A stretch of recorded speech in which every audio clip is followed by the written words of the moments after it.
నమో శ్రీనివాసాయ నమః. నమో వెంకటేశాయ నమః. అందరికీ నమస్కారం అండి. ప్రతిరోజు మీ రాశి ఫలితాలు తెలుసుకోవడానికి ఇంకా మన ఛానల్ సబ్స్క్రైబ్ చేసుకోకపోతే ప్లీజ్ సబ్స్క్రైబ్ చేసుకోండి. లైక్ చేసి మీ పూర్తి సపోర్ట్ మన శ్రీనివాస ఛానల్కి ఇవ్వండి. ఈ వారం రాశి ఫలితాలలో గోచార్య రీత్యా వృషభ రాశి వారు ఎటువంటి శుభాశుభ ఫలితాలను పొందుతారో తెలుసుకోవడానికి ఈ మన వీడియోని ఎక్కడా మిస్ అవ్వకుండా చివరి వరకు చూడండి. ఈ వారంలో కొన్ని శుభవార్తలు అందుతాయి. దాంతో మీ మనసుకు కొంత రిలీఫ్, ఉపశమనం కలుగుతాయి.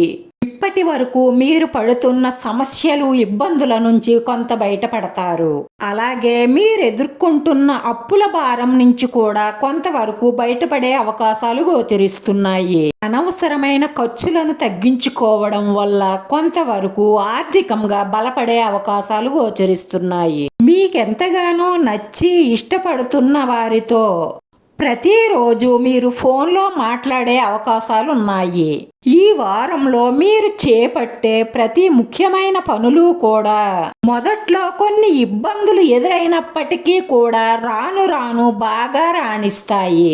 మొండి ధైర్యంతో కష్టపడి పని చెయ్యడం వల్ల విజయాలను సాధిస్తారు.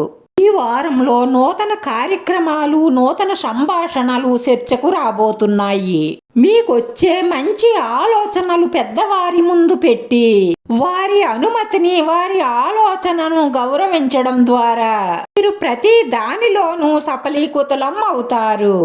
అధికారికమైన అనుమతులు కూడా మీరు తెచ్చుకునే అవకాశాలు ఉన్నాయి. ఒప్పంద పత్రాల విషయంలో బాగా ఆలోచించి ఒక నిర్ణయానికి రావడం మంచిది. మీ ఆరోగ్యం, మీ కుటుంబ సభ్యుల ఆరోగ్యం పట్ల శ్రద్ధ వహించండి. మీ మేలు కోరేవారి మాట నమ్మండి. మీ చెడు కోరేవారితో స్నేహం చెయ్యకండి.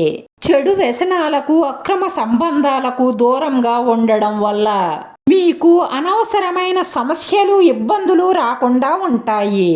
ఈ రాశివారు అన్ని విధాల అనుకూలమైన ఫలితాలను పొందడం కోసం విజయలక్ష్మి అమ్మవారిని ప్రతి శుక్రవారం మనస్ఫూర్తిగా పూజిస్తూ అష్టలక్ష్మి స్తోత్రం పారాయణం చెయ్యడం వల్ల మీ మనసులో ఉన్న మంచి సంకల్పాలన్నీ నెరవేరడమే కాకుండా మానసిక ప్రశాంతతను పొందుతారు.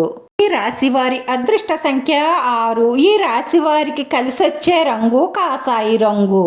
మన శ్రీనివాస ఛానల్ని ఆదరించండి. అందరికీ ధన్యవాదాలండి. నమో వెంకటేశాయ నమః.